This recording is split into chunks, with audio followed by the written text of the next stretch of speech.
Shalom, apa kabar semua? Puji Tuhan, mari kita beri tepukan kepada Tuhan. Haleluya.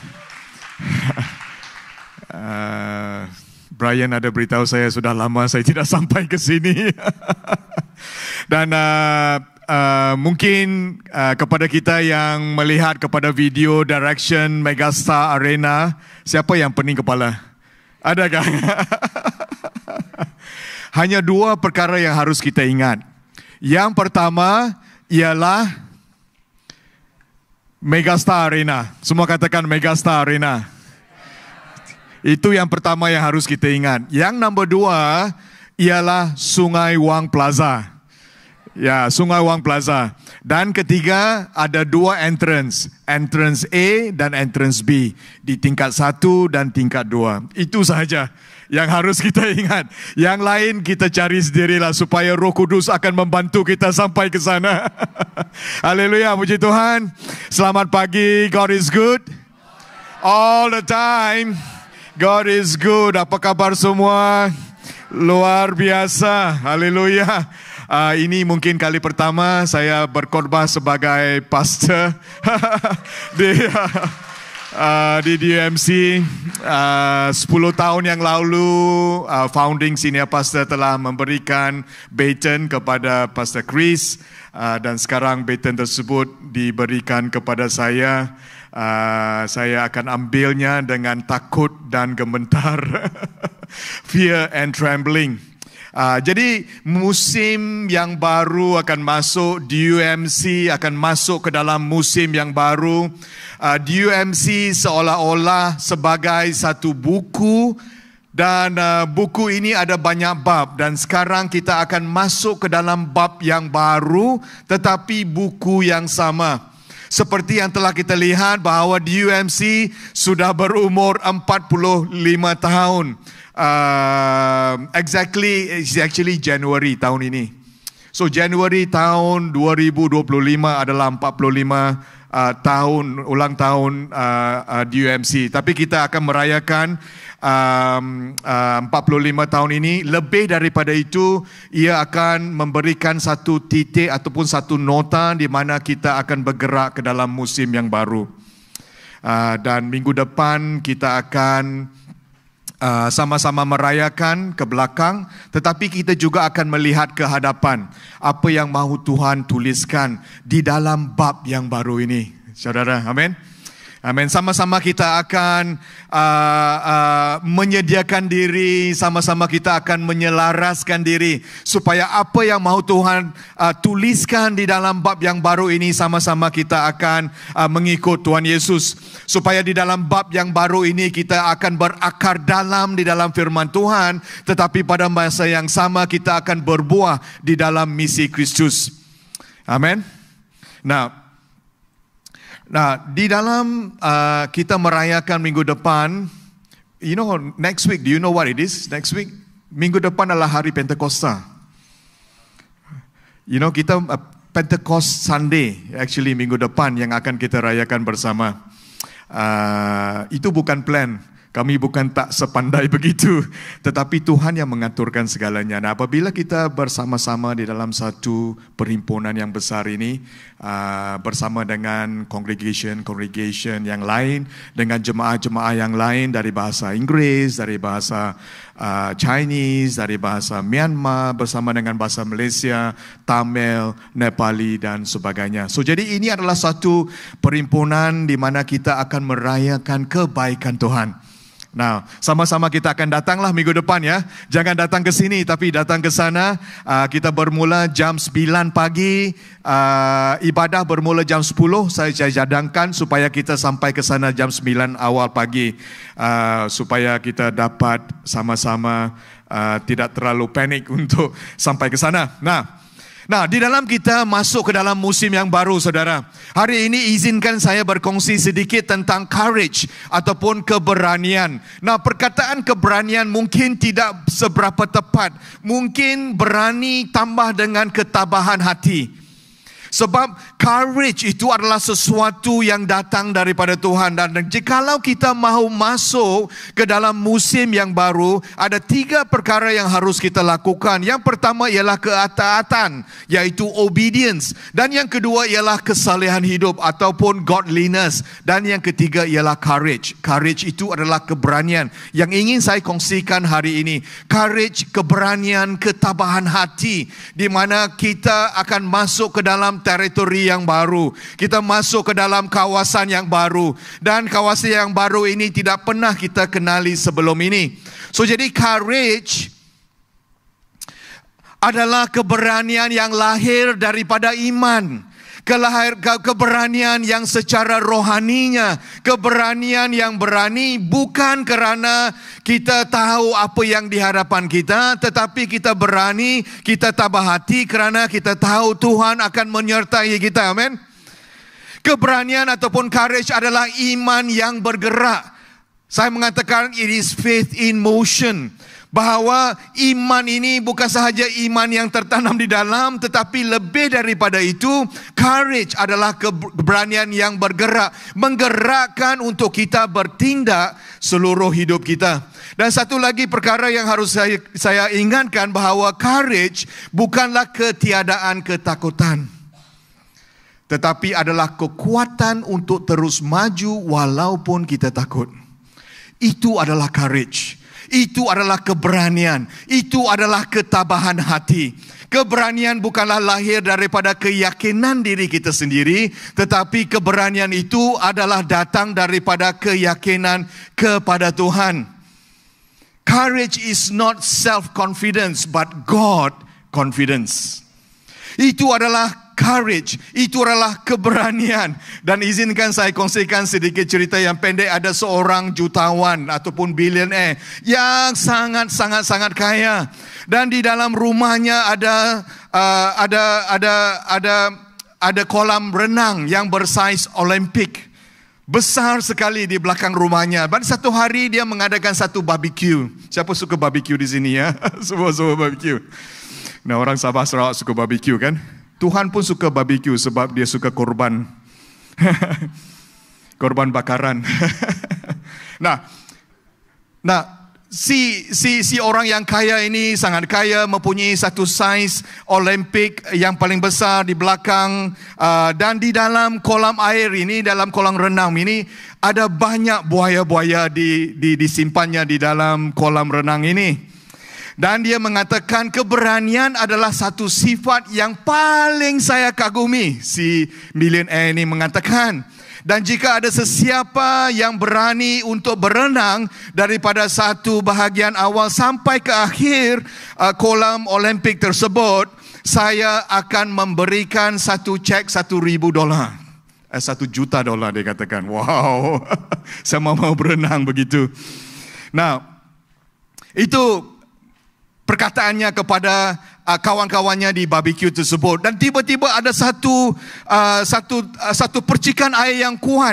Seorang lelaki mula berenang daripada satu awal lagi sampai ke akhir. Buaya mencungap-cungap, buaya ternganga untuk menangkap ataupun makan si lelaki ini. Tetapi dengan keberaniannya walaupun di dalam ketakutan, dia sampai ke akhir selamat. Dia bangkit daripada tempat tersebut. Dia tercungap-cungap, menggigil di dalam ketakutan. Dan orang kaya itu berlari kepada dia mengatakan, wow, aku belum pernah melihat seorang lelaki yang begitu berani, begitu courageous. Dan belum pernah saya melihat orang seperti ini. Dan apakah nama kamu? Saya ingin menuliskan satu cek $1 juta kepada kamu. Dan si lelaki ini dengan termengah-mengah, tercungap-cungap, dia berteriak, lupakan cek tersebut. Saya hanya mahu tahu siapa yang menolak saya masuk ke dalam kolam air tersebut. Nah, saudara, kadang-kadang satu gambaran tentang kehidupan kita juga. Kadang-kadang seringkali kita bercakap tentang keberanian atau kita bercakap tentang courage, seolah-olah itulah sentiasa satu pilihan yang kita lakukan secara sedar. Tetapi sebenarnya keberanian itu mencari kita kadang-kadang kan. Keberanian Mungkin berlaku apabila kita tanpa plan, tanpa dijangka, kita terjerumus masuk ke dalam situasi tersebut. Namun di dalam saat-saat tersebut, ketika kita ketakutan yang begitu nyata, dalam bahaya yang begitu dekat, courage ataupun keberanian akan bangkit. Nah, hari ini sama-sama kita akan berbicara tentang Yosua 3. Semua katakan Yosua 3. 3, keberanian ataupun ketabahan hati. Ini sebabnya kita sama-sama kita merujuk kepada Yosua 3. Boleh kita buka Alkitab, masuk ke dalam Yosua 3. Tuhan tidak menunggu sehingga semuanya selamat sebelum Dia memanggil umat Israel masuk ke dalam tanah perjanjian. Dan di sini kita dapat lihat bahawa Yosua 3 adalah di mana Tuhan menyediakan satu mukjizat yang luar biasa. Nanti kita akan sama-sama belajar. Tetapi di dalam Yosua pasal 1 ataupun Yosua bab 1, kita akan ingat Tuhan memberitahu Yosua 3 kali, memberitahu Yosua, kuatkan dan teguhkanlah hatimu. Be strong and courageous.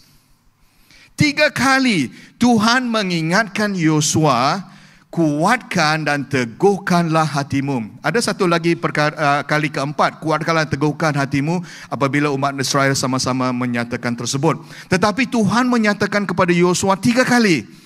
Dan dalam musim ini, dalam setiap musim, dalam setiap perjuangan, dalam setiap panggilan, keberanian ataupun ketabahan hati adalah kunci yang akan membuka pintu kepada Tuhan ataupun kepada tujuan Tuhan yang lebih besar. Itu adalah kuncinya. Keberanian ataupun courage adalah kunci yang akan membuka pintu untuk kita melakukan pekerjaan yang telah Tuhan sediakan untuk kita. Kalau kita tidak courageously move forward, Tuhan tidak dapat melakukan bersama dengan kita. Mari sama-sama kita bangkit, semua akan bangkit. Kita akan baca bersama bahagian firman Tuhan, Yosua 3, 1-6. 1, 2, 3. Yosua bangun pagi-pagi, lalu serta seluruh orang Israel berangkat dari Sitim dan tiba di sungai Yordan.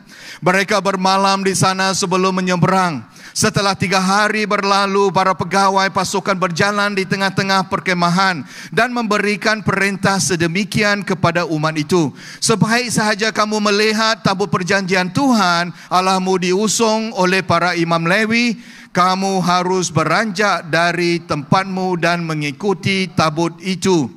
Tetapi harus ada jarak di antara kamu dengan tabut itu sejauh kira-kira 2000 hasta dan janganlah datang dekat, supaya kamu dapat mengetahui jalan yang harus kamu tempuh, kerana kamu tidak pernah melalui jalan ini sebelumnya.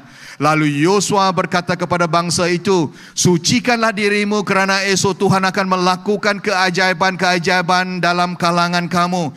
Kata Yosua pula pada para imam, angkatlah tabut perjanjian dan menyeberanglah di depan umat itu. Maka mereka pun mengangkat tabut perjanjian dan berjalan di depan umat itu. Mari kita berdoa. Bapa kami yang di surga, sesungguhnya Tuhan, kami bersyukur dan mengucap terima kasih. Kerana pada hari ini Tuhan, kami berdiri di ambang satu musim yang baru untuk di UMC. Seperti bangsa Israel yang berdiri di tepi sungai Yordan. Kami percaya bahawa Tuhan sedang dan akan melakukan sesuatu yang baru di dalam musim yang baru ini. Dan hari ini kami katakan ya, kami memilih Tuhan untuk menyelaraskan hati kami, hidup kami dan masa depan kami dengan rancangan ilahi yang telah Engkau sediakan untuk kami. Di dalam nama Tuhan Yesus kami berdoa. Amin, amin, amin. Sila duduk ya. Nah, di dalam pasal ini adalah berkenaan dengan umat Israel bersiap untuk masuk ke dalam tanah perjanjian. Ini adalah satu mukjizat yang terbesar yang mungkin diabaikan di dalam perjanjian lama, di dalam khotbah-khotbah yang selalu kita kongsikan. Dalam pasal ini kita akan melihat, kita akan menyaksikan mukjizat luar biasa daripada Tuhan. apabila bangsa Israel menyeberangi sungai Yordan pada ketika itu. Dan sungai Yordan adalah halangan yang terakhir di antara umat Israel dan tanah perjanjian. Tuhan pada ketika itu di dalam pasal 3 dapat kita perhatikan bahawa Tuhan menghentikan aliran air sungai yang melimpah-limpah pada masa itu adalah musim banjir. Dia membolehkan umat Israel menyeberangi masuk ke tanah perjanjian, dan apabila para imam mengangkat tabut perjanjian melangkah masuk ke dalam sungai, air itu terbelah dan berkumpul di bahagian hulu, dan umat Israel mujizatnya ialah menyeberangi di atas tanah yang kering sampai ke tanah perjanjian. Itu adalah pekerjaan Tuhan yang luar biasa. Nah, umat Israel, kita harus ingat, mereka sudah 400 tahun diperhambakan di Mesir. Dan selepas itu dibebaskan. Dan selepas dibebaskan, setelah 400 tahun diperhambakan di Mesir. Tetapi kerana ketidaktaatan mereka, dan apabila mereka sudah menyeberangi Laut Merah pada ketika itu, kerana ketidaktaatan mereka, kerana ketidakpercayaan mereka, mereka mengembara di padang gurun selama 40 tahun. Kalau kita masih lagi ingat. Dan sebelum kematiannya, Musa menyerahkan baton kepimpinan kepada Yosua. Dan pada waktu itu seluruh generasi yang lama meninggal dunia. Dan generasi yang baru kecuali Yosua dan Caleb, hanya Yosua yang Caleb melihat dengan mata yang iman dan mata keberanian. Mereka mempunyai keberanian yang besar. Dan hari ini sama-sama kita akan melihat bagaimana sekumpulan gelintir generasi baru ini dapat melintasi dan masuk ke dalam perjanjian, ke tanah perjanjian yang baru. Dan sama-sama kita akan pelajari bahagian firman Tuhan ini, Yosua 3. Apakah rahsia keberanian ataupun apakah rahsia ketabahan hati? Nah, yang pertama yang ingin saya kongsikan ialah keberanian itu datangnya daripada janji-janji Tuhan, the promise of God. Nah, di dalam Yosua 1, kalau kita melintas kembali melihat dalam Yosua 1, kita dapat lihat bahawa Yosua 1:6, yang pertama kali Tuhan memberitahu Yosua, be bold and courageous, ataupun kuatkan dan teguhkanlah hatimu, kerana engkau akan memimpin bangsa ini untuk mewarisi negeri yang kujanjikan. Dengan bersumpah kepada nenek moyang mereka untuk kuberikan kepada mereka. Yang pertama ialah keberanian ataupun courage datangnya daripada janji-janji Tuhan. Kuatkan dan teguhkanlah hatimu. Nah, kita berani bukan kerana apa yang akan berlaku di hadapan. Kita berani kerana kita tahu siapa yang mendahului kita di hadapan. Nah, masuk kita ke dalam Yosua 3. Apabila kita membaca dalam Yosua 3, kita dapat membaca di sini, Yosua berkata kepada bangsa itu, kuduskanlah dirimu kerana esok Tuhan akan melakukan perbuatan yang ajaib di tengah-tengahmu. Tuhan berfirman kepada Yosua, pada hari inilah aku akan mulai meninggikan namamu di mata semua orang Israel, supaya mereka tahu bahawa aku menyertai engkau seperti aku telah menyertai Musa. Ini adalah janji Tuhan kepada Yosua bahawa dia akan melakukan perkara yang ajaib di hadapan Yosua. Ini adalah janji-janji Tuhan kepada Yosua. Pada masa yang sama dia juga mengingatkan bahawa janji ini sama seperti yang telah diberitakan kepada nenek moyang mereka. Orang Israel bukan masuk ke dalam perjanjian baru ini membuta tuli, tetapi dia melangkah masuk ke dalam janji Tuhan. Kita dengan berani masuk Kerana kita tahu kita masuk ke dalam janji-janji Tuhan. Sebab itu dikatakan tanah perjanjian, kan? Keberanian bukan datang daripada kekuatan diri sendiri. Kita tahu bahawa ia datang daripada janji Tuhan dan rekod kesetiaannya. Nah, ada 3 perkara yang mungkin mahu saya kongsikan di sini. Apabila kita melihat kepada firman Tuhan yang telah kita baca sebentar tadi, Yosua 3:5. Dia mengatakan di sini, kuduskanlah dirimu kerana esok Tuhan akan melakukan perbuatan yang ajaib di tengah-tengahmu. Pertama ialah perkataan kuduskan. Kuduskan dalam bahasa Ibraninya ialah Kodesh. Itu bermakna menyucikan, mengasingkan dan mendedikasikan diri kita khusus untuk tujuan yang suci. Tuhan menyuruh Yosua dan Yosua mengatakan, pertamanya kuduskanlah dirimu.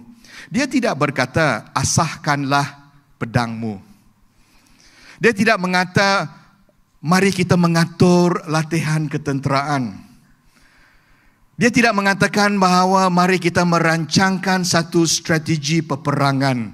Kerana mereka harus menawan kota-kota di tanah perjanjian yang baru tersebut.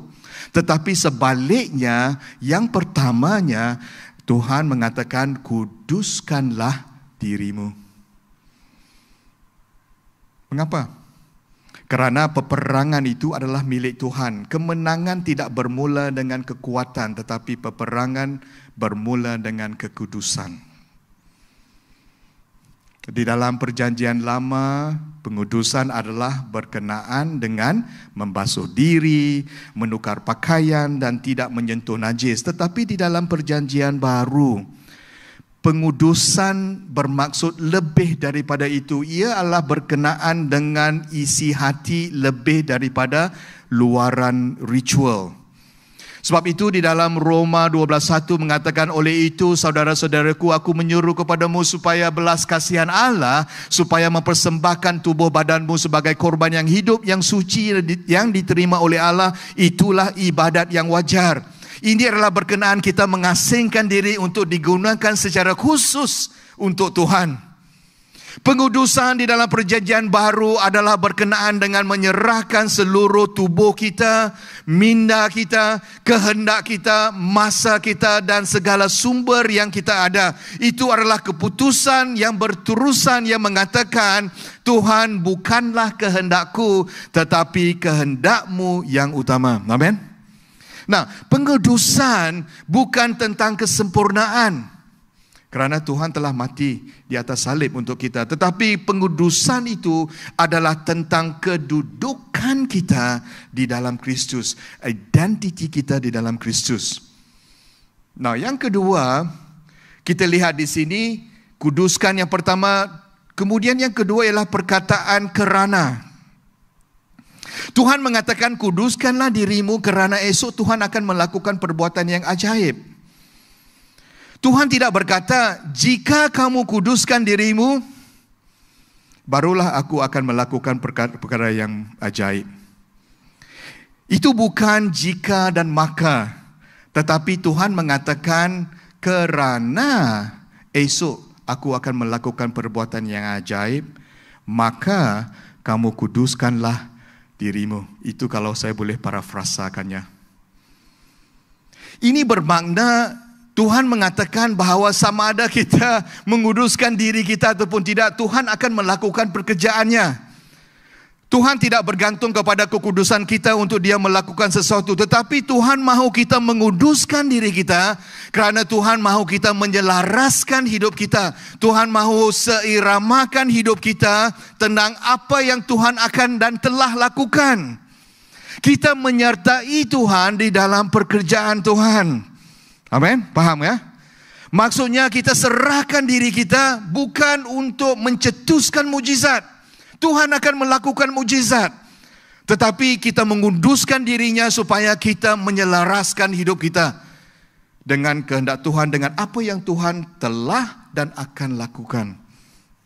Dan saya percaya Tuhan akan melakukan sesuatu yang luar biasa di antara kita. Kerana di dalam perkataan Yang ketiga ialah kuduskanlah dirimu kerana esok Tuhan akan melakukan perbuatan yang ajaib di tengah-tengah kamu. Di tengah-tengahmu. Itu bermaksud bukan hanya dengan orang lain. Bukan hanya di kota-kota lain, bukan hanya di negara-negara lain, bukan hanya di abad yang lain, zaman yang lain, dekad yang lain, tetapi di sini dan di sekarang. Tuhan mahu melakukan sesuatu yang baru, sesuatu yang ajaib di tengah-tengah kita. Amin. Di tengah-tengah sekarang dan di sini. Dan saya percaya Tuhan mahu melakukan sesuatu di negara Malaysia juga. Dan Tuhan akan melakukan perkara-perkara yang ajaib di dalam pelayanan kita juga di UMC. Di sini dan di sekarang. Dan hari ini sama-sama kita mahu memikirkan di dalam Tuhan mahu melakukan di tengah-tengah kita pada masa ini. Mari sama-sama kita melangkah bersama. Umat Israel pada ketika itu melangkah bersama-sama sebagai satu pasukan, 1 juta orang lebih. Contohnya, mereka melangkah ke tanah perjanjian. Mungkin tanah perjanjian kita untuk musim ini ialah untuk kematangan rohani.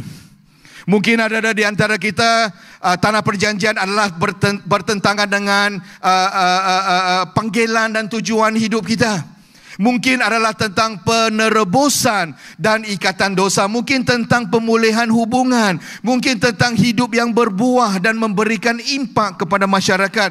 Mungkin kerjaya kita, mungkin bisnes kita, mungkin keuangan kita. Tetapi tanah perjanjian ini Tuhan akan sediakan dan Dia mengatakan bahawa Tuhan akan melakukan sesuatu yang ajaib di tengah-tengah kita. Di sini dan di sekarang. Apa yang kita perlu lakukan ialah kuduskan diri. Menguduskan diri bermaksud kita menyelaraskan hidup kita. Kita menyerahkan hidup kita kepada Tuhan kerana Tuhan telah melakukannya dan Tuhan akan melakukannya. Tugas kita ialah untuk join pekerjaan Tuhan. Untuk join rencana Tuhan yang telah Tuhan sediakan. Terutama sekali untuk kita yang di UMC. Nah, boleh saya kongsikan sedikit tentang perjalanan saya secara peribadi. Mungkin saudara pernah dengar perkongsian saya bagaimana di dalam perjalanan saya menerima panggilan Tuhan sebagai pastor utama di UMC secara keseluruhannya di UMC.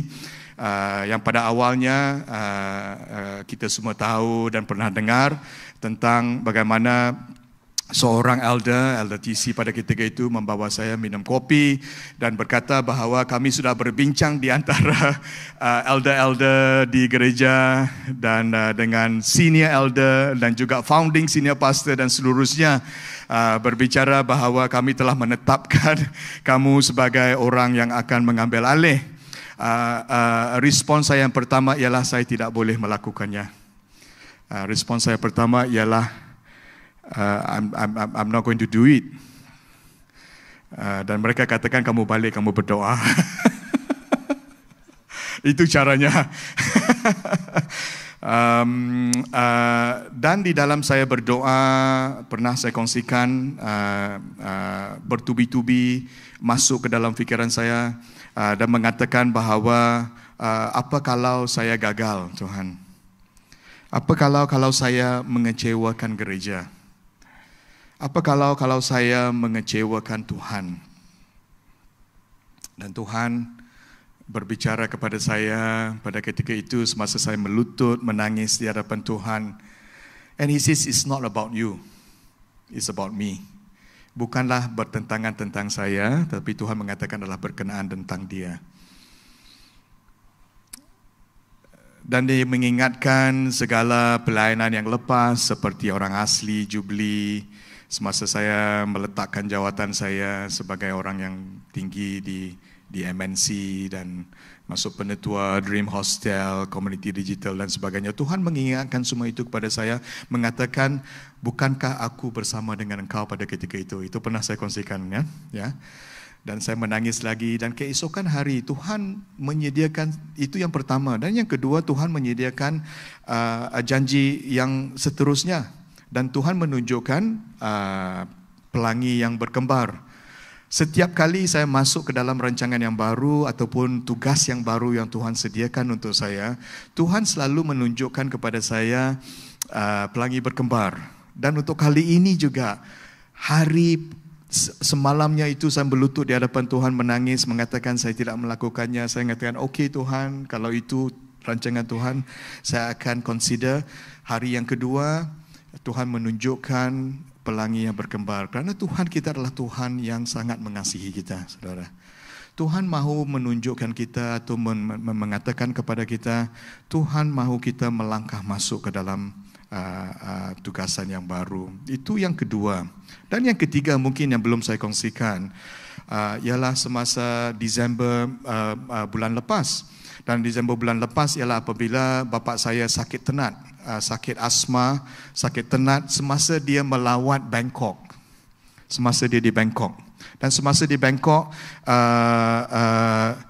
dia sakit tenat dan dia masukkan ke dalam ICU. Untuk memendekkan cerita, di dalam ICU dia sangat sakit tenat dan doktor dan nurse memberitahu kepada saya cepat-cepat naik kapal terbang sampai ke sana bersama dengan adik saya.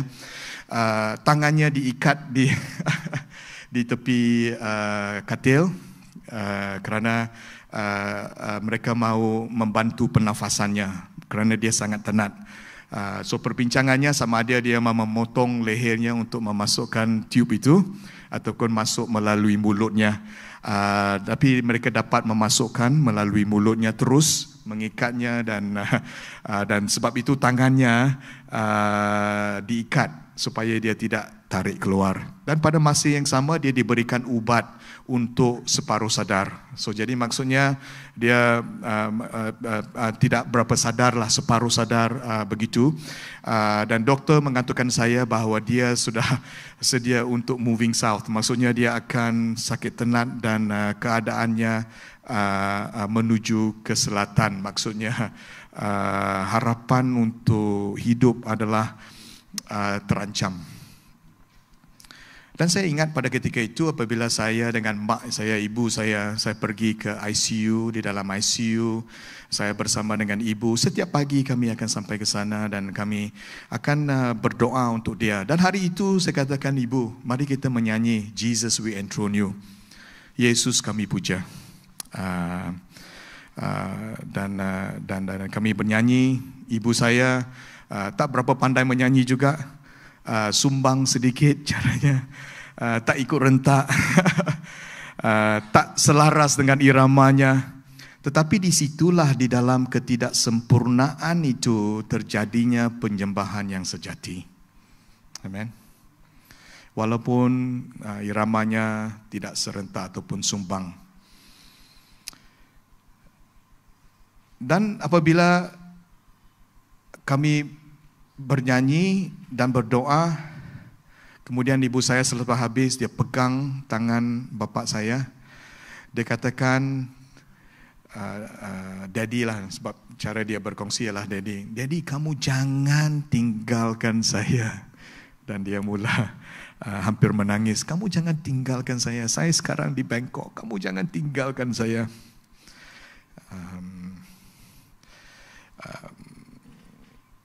Kemudian saya dalam situasi yang separuh sadar, saya beritahu kepada bapa saya. Saya beritahu dengan suara yang kuat sikit supaya dia dapat dengar. Saya tidak tahu sama dia dengar ataupun tidak. Saya berkata, Dad, Bapa, saya akan ditabiskan sebagai pastor utama di UMC tidak lama lagi. Kemudian ibu saya memegang tangannya dan mengatakan, yalah, kamu harus hidup, kamu harus hidup. Sebab itu kamu harus hidup dan kamu harus tahan, kamu harus hidup. Dan itu adalah ibu saya, dialah seorang pejuang. Dia pegang tangannya, dia harus hidup. Dan tiba-tiba mata bapa saya terbuka dengan besar. Itu adalah kerana dia sentiasa daripada sana saya dapat tahu secara rohnya, dia tahu bahawa dia sudah sedia untuk berjuang dalam hidupnya. Daripada titik permulaan itulah, keadaannya berubah. Keesokan harinya doktor berkatakan, wah, satu perubahan yang luar biasa. Dia sudah menjadi lebih baik. Dan sampai hari ini dia sudah hidup dan dia sempat bersama dan menyaksikan pertabisan saya semasa saya ditabiskan. Puji Tuhan dalam sebulan yang lalu.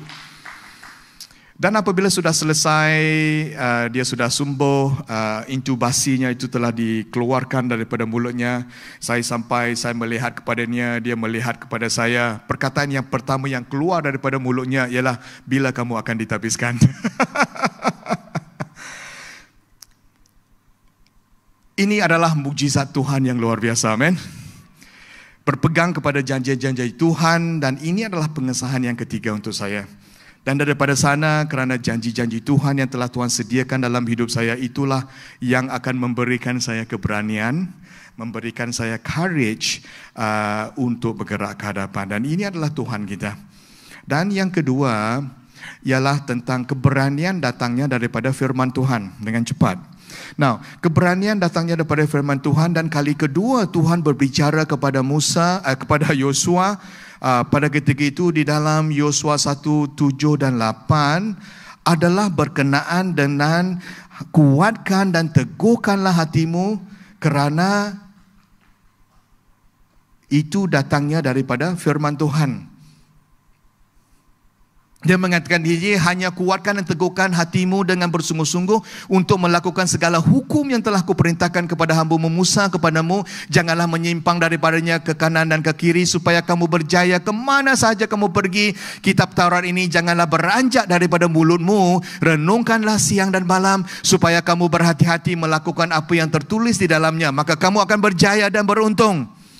Bermaksudnya keberanian untuk kali keduanya Tuhan memberitahu Joshua, be bold and courageous, adalah kerana datangnya daripada firman Tuhan. Pertama adalah datangnya daripada janji-janji Tuhan. Yang keduanya adalah datangnya daripada firman Tuhan. Tuhan mahu kita bertutur firman Tuhan. Tuhan mahu kita merenungkan firman Tuhan. Tuhan mahu kita hidup di dalam firman Tuhan. Dan sama seperti di dalam Yosua 3, Yosua berkata kepada orang Israel, datanglah dekat dan dengarlah firman Tuhan Allahmu. Inilah buktinya bahawa Allah akan hidup menyertai kamu, dan sesungguhnya Dia akan menghalau orang Kanaan dan orang Het, orang Hewi, orang Peris, orang Gergasi, orang Amori dan orang Yebus dari hadapanmu. Yosua tidak bergantung kepada kepandaian, ketenteraan, tetapi dia bergantung kepada ketaatan kepada firman Tuhan. Di sini kita dapat lihat yang pertamanya, firman Tuhan adalah panggilan untuk mendengar dengan keberanian. Dekatlah dan dengarlah firman Tuhan. Bermaksud apabila kita pray, and apabila kita listen, apabila kita berdoa dan kita mendengar Tuhan melalui firman-Nya, kita akan dapat courage yang luar biasa.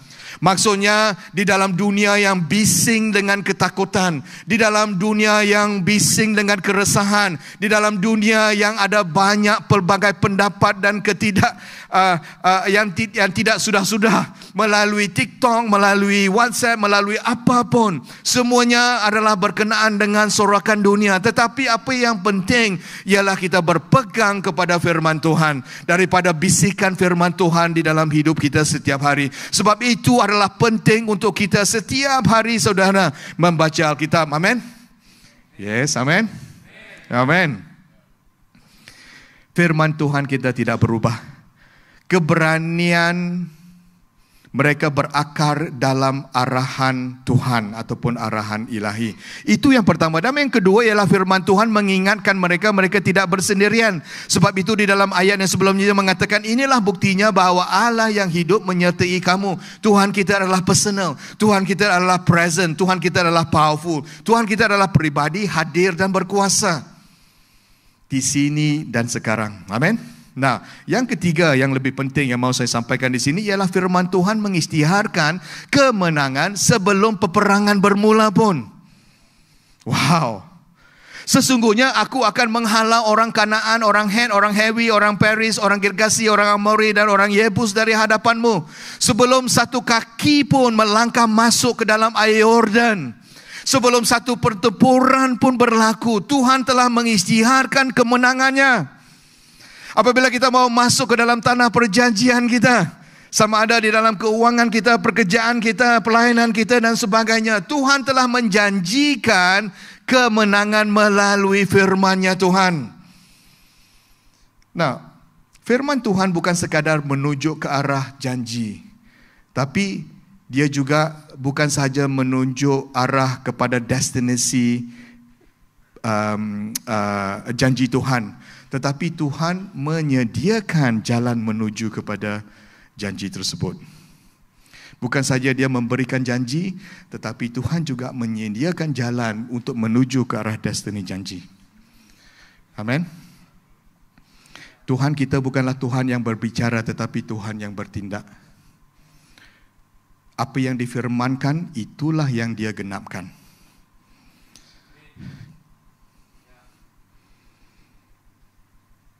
Nah, firman Tuhan mengisytiharkan kemenangan sebelum peperangan bermula.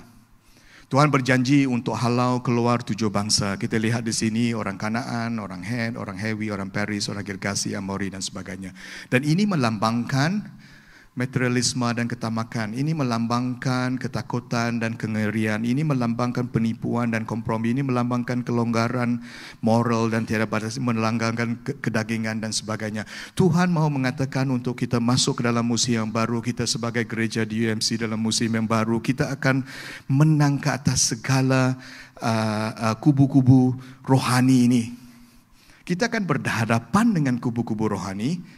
Orang Yosua pada ketika itu akan berhadapan dengan orang Kanaan, berhadapan dengan orang Het. Tetapi secara spiritualnya, kalau kita masuk ke dalam dunia rohaninya, kita akan berhadapan dengan segala kekuatan dan kubu-kubu rohani. Dan Tuhan akan janjikan bahawa dia akan menang di atas segalanya. Dan yang seterusnya ialah, kalau boleh saya kongsikan dengan cepat satu cerita yang pendek, ialah berkenaan dengan Alkitab, because Alkitab ini adalah kitab yang sangat powerful. Dalam beberapa sesuatu ketika yang lalu ada seorang perempuan yang melayari komuniti digital dan dia berkongsi dan melayari dan setiap kali dia membaca, Tuhan mahu mengingatkan dia tentang Yesus. Setiap kali dia berdoa, setiap kali dia melakukan sesuatu, salib selalu akan keluar daripada peringatan perempuan ini. Dan daripada sana dia mahu membaca Alkitab. Daripada sana dia tulis WhatsApp, dia mahu baca Alkitab, kami akan serahkan dan kami akan berkongsi dengan dia. Dan kami katakan, jenis Alkitab apa yang harus saya beli? Saya katakan, yalah belilah Alkitab versi apapun, tapi versi ABB mungkin sesuatu yang baguslah. Kemudian dia katakan, boleh kamu berikan kepada kami, berjumpa. Dan apabila dia menerima versi Alkitab tersebut, dan Alkitab ini adalah Alkitab yang isteri saya kongsikan bersama dengan dia, dan Alkitab ini saya bergaduh dengan dia kerana saya mengatakan bahawa Alkitab ini adalah hadiah kepada saya. Kamu yang akan ambil hadiah yang Tuhan berikan hadiah ini kepada orang lain. Dan Alkitab ini dikongsikan dan daripada sana dia mengambil kitab ini, mencium kitab ini, mengambil kitab ini meletakkan kitabnya dalam hatinya, dan dia mula menangis. Sebab firman Tuhan adalah firman yang sangat-sangat berkuasa. Sebelumnya dia membaca secara online, tetapi secara fizikalnya dia mengangkat pada dirinya dan dia mula menangis. Dan ini adalah janjinya, dan dia memberanikan diri kerana firman Tuhan. Sama dengan kita, keberanian kita datangnya daripada firman Tuhan. Keberanian kita datang daripada janji-janji Tuhan. Dan yang ketiga ialah keberanian datang daripada penyertaan Tuhan. Presence of God. Kali pertama Tuhan berbicara kepada Yosua bahawa keberanian datang daripada janji Tuhan, kan? Kali kedua Tuhan berbicara tentang firman Tuhan, dan kali ketiga di dalam Yosua 1:9 mengatakan, bukanlah telah kuperintahkan kepadamu, kuatkan dan teguhkanlah hatimu, be bold and courageous, jangan takut dan janganlah gentar kerana Tuhan Allahmu menyertai engkau kemana saja engkau pergi. Itu adalah janji yang ketiga, bahawa Tuhan akan menyertai kita. Keberanian kita, courage kita datangnya daripada penyertaan Tuhan. 3 kali Tuhan berbicara kepada Yosua, 3 kali Tuhan memberitahu bahawa engkau be bold and courageous ataupun berani, kuatkan dan teguhkanlah hatimu. Dan kali pertama adalah berkenaan dengan janji Tuhan, yang kedua adalah berkenaan dengan firman Tuhan, dan yang ketiga adalah berkenaan dengan penyertaan Tuhan. Amen. Nah, sama juga di dalam Yosua 3. Di dalam Yosua 3 juga Tuhan mengatakan pernyataannya di dalam Yosua 3:11, di dalam Yosua 3:13, dan di dalam Yosua 3:17. Adalah berkenaan dengan penyertaan Tuhan di dalam mereka menyeberangi sungai Yordan, masuk ke dalam tanah perjanjian. Yang pertama ialah, lihatlah tabut perjanjian Tuhan seluruh bumi akan masuk ke dalam sungai Yordan mendahului kamu. Tabut perjanjian melambangkan kehadirannya Tuhan, kan? Tabut Tuhan adalah simbol kehadiran Tuhan. Mereka tidak perlu mengumpulkan keberanian daripada diri dalamnya, mengatakan, ya aku harus berani, aku harus berani, aku harus berani. Mereka hanya perlu mengikut Dia yang telah membuka jalan. Tuhan mengatakan di sini bahawa Tuhan telah mendahului kamu. Dari awal lagi, keberanian kita bukanlah kerana kitalah orang yang pertama melangkah masuk, tetapi Tuhanlah orang yang pertama, seorang yang pertama yang masuk terdahulu, mendahului kita. Itu yang pertama. Dia ingatkan bahawa Tuhan akan menyertai kita. Penyertaan Tuhan adalah mendahului kita. Dan yang kedua ialah penyertaan Tuhan bermula apabila kita bergerak. Apabila kaki para imam mengangkat tabut Tuhan, Tuhan seluruh bumi itu memijak air sungai Yordan, maka air yang mengalir daripada hulu akan terputus dan berkumpul seperti timbunan. Bermaksudnya air sungai tidak terbelah ketika mereka berdoa dari tebing. Tetapi air sungai mula terbelah ataupun berhenti apabila kaki mereka menyentuh air sungai. Kehadiran Tuhan tidak bermakna kita tidak perlu melangkah, tetapi memberikan kita keberanian untuk berbuat demikian. Amin. Keberanian bukan datang daripada ketiadaan sungai, tetapi daripada kehadiran Tuhan adalah di dalam sungai. Dan yang ketiga ialah penyertaan Tuhan pada permulaan, di tengah dan di akhir. Para imam mengangkat tabut perjanjian Tuhan berdiri di tengah tanah yang kering di tengah-tengah sungai Yordan, sementara seluruh Israel menyeberangi tanah yang kering sehingga seluruh bangsa selesai menyeberanginya. Tuhan kita adalah Tuhan yang Tuhan pada permulaannya. Tuhan kita adalah Tuhan di tengah perjalanannya. Tuhan kita adalah Tuhan di akhir perjalanan. Amin. So di dalam kita memulakan, dalam melangkah musim yang baru, Tuhan kita adalah di dalam permulaan, Tuhan kita di tengah-tengah, dan Tuhan juga di akhirnya bersama dengan kita.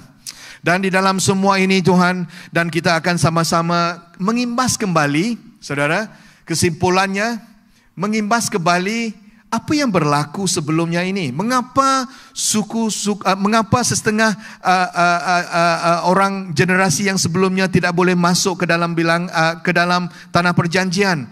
Dan bilangan 13 akhirnya, dan saya akan close this. Dalam bilangan 13, kali pertama orang Israel berdiri di tanah perjanjian, mereka tidak boleh masuk. Mengapa? Kerana ke-12 pengintip yang diutus masuk ke tanah perjanjian mereka, 10 pulang dengan alasan yang penuh ketakutan. Ibrani 3:19 mengatakan demikianlah kita melihat bahawa mereka tidak dapat masuk kerana ketidakpercayaan mereka. Bangsa itu kuat-kuat, kotanya berkubu yang sangat besar. Kami nampak keturunan Enak ataupun orang Gergasi di sana. Negeri itu sudah pun diduduki Amalek, Het, Yebus, Amori dan Kanaan dan sebagainya. Mereka melihat dan membuat alasan-alasan kerana orang di sana adalah orang yang kuat, orang yang berkubu, kota yang berkubu, orang yang bergegasi besar dan negeri yang sudah didiami oleh orang lain. Tetapi ini adalah alasan 10 orang daripada 12 tersebut. Tetapi Yosua dan Caleb melihat yang sama, melihat kota yang sama, melihat orang yang sama, melihat gegasi yang sama, melihat negeri yang sama, tetapi roh yang berbeza. Amin. Sebab itu Tuhan mau mengingatkan kita pada hari ini, sama ada kita mahu melihat dari perspektif Tuhan ataupun melihat daripada perspektif manusia. Dan yang paling mengerikan, yang menakutkan ialah 10 orang itu mengatakan, kami melihat orang Nephilim di sana, keturunan Enak berasal dari Nephilim. Kami nampak seperti belalang pada pandangan kami sendiri dan begitu jugalah kami kelihatan pada pandangan mereka. Nah, mereka mengatakan bahawa kami, secara pluralnya ataupun kami bermaksud saya adalah seekor belalang. Isteri saya adalah seekor belalang, seperti belalang. Pak Tama seperti belalang. Sandra seperti belalang, kamu seperti belalang, kamu seperti belalang, semua seperti belalang. Kami semua adalah seperti belalang di pandangannya. Bukan sahaja di pandangan saya, kamu semua adalah belalang mengikut 10 orang itu tersebut. Mereka juga mengatakan bahawa musuh kami pun melihat kami sebagai belalang. Itu adalah apa yang dinyatakan oleh yang ke-10 orang ini, kan? Tetapi kalau kita melihat di dalam Yosua chapter 2 ataupun Yosua bab 2 mengatakan ini adalah pandangan daripada musuhnya. Nah, yang ke-10 orang ini mengatakan saya adalah seperti seekor belalang, gitu kan? Dia mengatakan kami adalah belalang. Saya melihat kamu belalang, saya melihat kamu belalang, dan juga saya melihat bahawa musuh saya itu juga melihat saya sebagai belalang. Tetapi di sini kita dapat lihat musuh orang Israel pada kita itu mengatakan, aku tahu bahawa Tuhan telah memberikan negeri ini kepadamu dan kami sangat takut. Ini musuh mengatakan, semua penduduk gementar keranamu. Kami telah mendengar bagaimana Tuhan telah mengeringkan air Laut Merah ketika mereka keluar daripada Mesir. Apabila kami mendengarnya, hati kami menjadi tawar dan keberanian semua orang hancur keranamu, kerana Tuhan Allahmu, dialah Allah di atas, di langit di atas dan di bumi di bawah. Musuh umat Israel melihat kepada umat Israel mengatakan mereka adalah gergasi. Tetapi orang Israel mengatakan kami adalah belalang. Apa yang mau saya sampaikan di sini, kita bukan belalang. Musuh kita mengatakan bahawa kita adalah gergasi di dalam Kristus. Musuh kita, si iblis, takut akan kita, saudara-saudari. Jangan kita memandang diri kita sebagai belalang. Jangan kita memandang sesama kita sebagai belalang. Kita semua adalah gergasi Tuhan. Semua katakan gergasi Tuhan. Amin. Kita adalah gergasi Tuhan. Kita bukanlah belalang. Kita adalah gergasi Tuhan yang sedia untuk digunakan Tuhan. Nah, John Wesley, seorang pengasas Methodist, dia memulakan pelayanannya dengan berdoa. Dia adalah seorang yang lebih 200 tahun yang lalu di dalam sebuah bilik kecil sunyi di England. Seorang lelaki bernama John Wesley, dia selalu pergi. Dan dia mendoakan doa mengatakan, Tuhan pakailah aku, utuslah aku, biarlah api rohmu menyapu seluruh tanah ini. Itu doanya setiap. Ini adalah doa perjanjian Wesley. Dalam bahasa modernnya mengatakan, aku bukan milikku lagi tetapi milikmu. Dia mengatakan, tetaplah apa yang kau kehendaki untuk aku lakukan dan dengan sesiapa pun harus ditempatkan. Letakkanlah aku untuk bekerja atau untuk menderita, biarlah aku digunakan untukmu atau diketepikan demimu, dimuliakan untukmu atau direndahkan untukmu. Biarlah aku penuh, biarlah aku kosong, biarlah aku memiliki segalanya, biarlah aku tiada apa-apa. Aku menyerahkan segala-galanya dengan rela dan sepenuh hati kepada kehendak dan rencanamu.